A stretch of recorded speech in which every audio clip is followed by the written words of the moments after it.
Hello MoBuzzers, it's Wednesday, the 9th of July 2008. I'm Gabe Mack, and today on the Daily Buzz, EA and Hasbro released Scrabble for Facebook. FED displays are greener than LCDs. We have a look at Apple's MobileMe service, and Improv Everywhere confuses subway travelers with twins.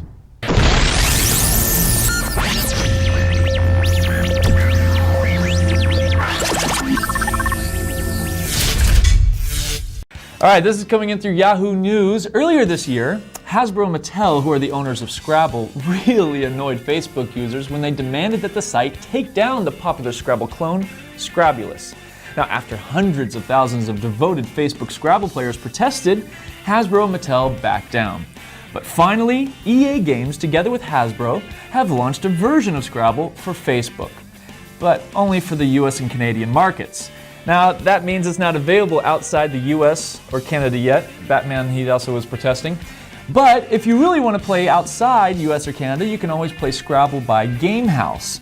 Now, it's taken a long time for them to develop the game, and it really makes me wonder if these larger game companies honestly have the infrastructure to be able to develop games for social networks at the speed that smaller independents can do.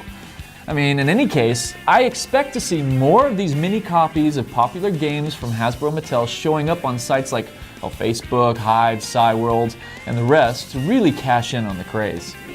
Coming in through CNET, LEDs are not as green as we thought. I mean, everybody thought an LCD screen was actually pretty green because its power consumption was less on average than other displays. But apparently, Geophysical Research Letters on June 26 published that the use of nitrogen trifluoride is a missing greenhouse gas. That means it's potentially causing more global warming than carbon dioxide.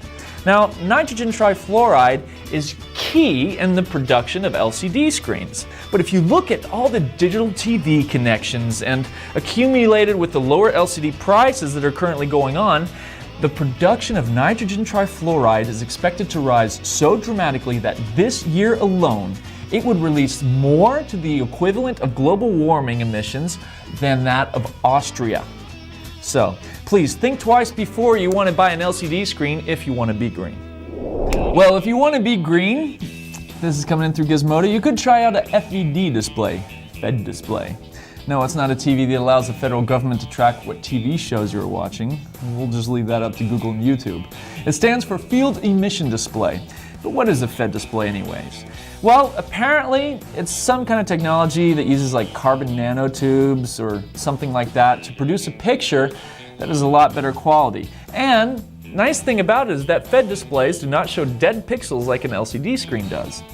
Now, they're cheaper to make because they have fewer components, and they also have less power consumption than LCDs do. So the question is a Fed display greener than an LCD? I'm not exactly sure because apparently they're using those carbon nanotubes and that could increase global warming as well. But anyways, if you want a better picture, Fed is apparently better. And if you want to cut down your power bill, Fed is apparently better. But you're going to have to wait until at least next year for them to hit the consumer market. Oh, we got some big news from Apple. MobileMe is being launched today. That's right, apparently they had to speed up their little launch before they launched the iPhone in New Zealand.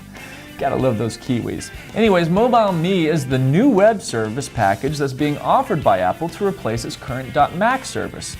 So for $99, £59, or 79 euros for 1 year subscription, you receive 20 gigabytes of combined email and file storage. But the really cool thing is MobileMe has a syncing and push technology service that Apple has developed. So basically users can sync their Macs, iPhones, and PC together with email, address book, and calendars.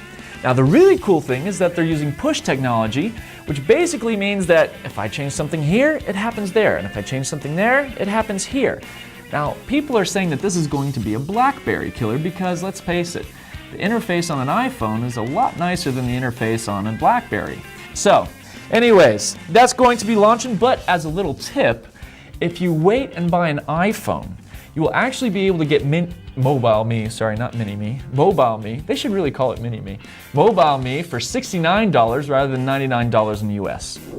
Something fun to take you out today, the latest mission from the group Improv Everywhere has been posted. It's called Mirror Subway.